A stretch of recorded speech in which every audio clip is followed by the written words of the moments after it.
Kepada Tuan dan Puan, para anggota DPR yang terhormat, apa kabar hari ini? Sepertinya tak sebaik biasanya.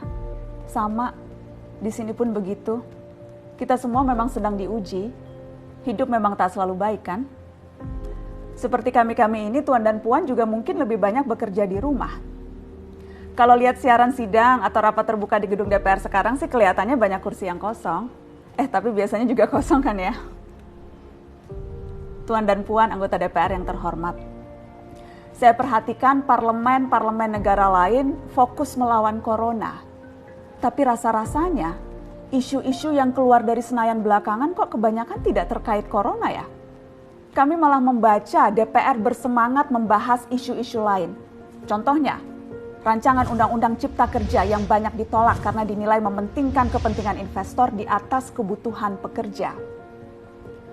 Presiden Jokowi pekan lalu sempat menyatakan pemerintah dan DPR menunda pembahasan salah satu klaster di rancangan undang-undang itu, klaster ketenagakerjaan. Ini untuk memberi kesempatan mendalami substansi dan mendapat masukan dari banyak pihak. Berpegang pada alasan itu, maka sudah seharusnya klaster lain dalam RUU Cipta Kerja pun perlu ditinjau ulang. Karena yang lain juga bukan tanpa masalah, terutama dari perspektif lingkungan dan keadilan gender. Tidak cukup hanya menunda pembahasan satu klaster saja. Ada juga RUU lain yang masih nekat mau dibahas. Ada RUU KUHP yang tahun lalu diserbu unjuk rasa. Lalu RUU pemasyarakatan. Ada koruptor yang sudah ngebet pengen bebas kah? Apa kabar Pak Yasona? Terus terang saja, membahas undang-undang yang menyangkut hajat hidup orang banyak di masa seperti sekarang ini terlalu mengundang curiga.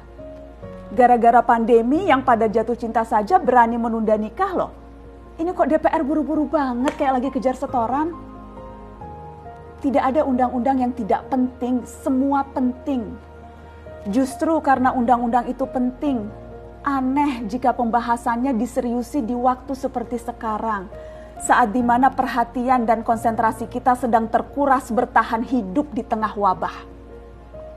Produk hukumnya pun berpotensi cacat bila tidak memenuhi ketentuan dan rasanya belum ada aturan pembahasan RUU secara virtual. Jika ngotot menuntaskan Omnibus Law atau RUU KUHP atau RUU pemasyarakatan, jangan salahkan jika ada yang menilai DPR tidak menjadikan perang melawan corona sebagai prioritas. Saya percaya setiap tindakan dan keputusan di masa krisis mencerminkan skala prioritas. Atau memang inikah prioritas wakil-wakil rakyat kami saat ini? Bikin ribut juga jelas tak seharusnya jadi prioritas.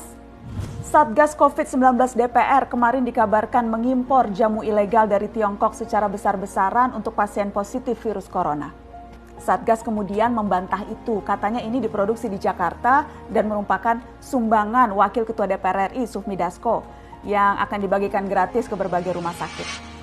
Kemudian dikabarkan juga jamunya mengandung bahan berbahaya dan belum terbukti klinis. Satgas lagi-lagi membantah, katanya sedang proses mendapatkan izin edar di Badan Pengawasan Obat dan Makanan. Sedang itu berarti belum kan ya? Tuan dan Puan yang terhormat, niat baik pun perlu proses yang baik.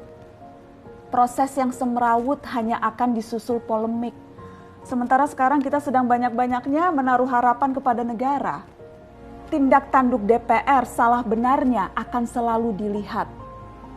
Makanya sempat ramai juga warganet mengkritik Satgas COVID-19 DPR RI yang berfoto mengenakan APD saat hendak berkunjung ke rumah sakit darurat Wisma Atlet menyerahkan sumbangan DPR. Ini dinilai melukai hati masyarakat.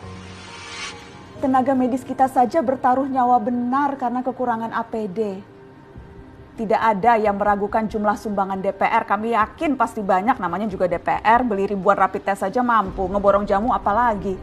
Tapi ini soal rasa dan empati. Kecuali ya, kalau yang dipakai anggota DPR itu APD yang lain, alat pelindung dewan. Salam hormat dari kami yang kalian wakili.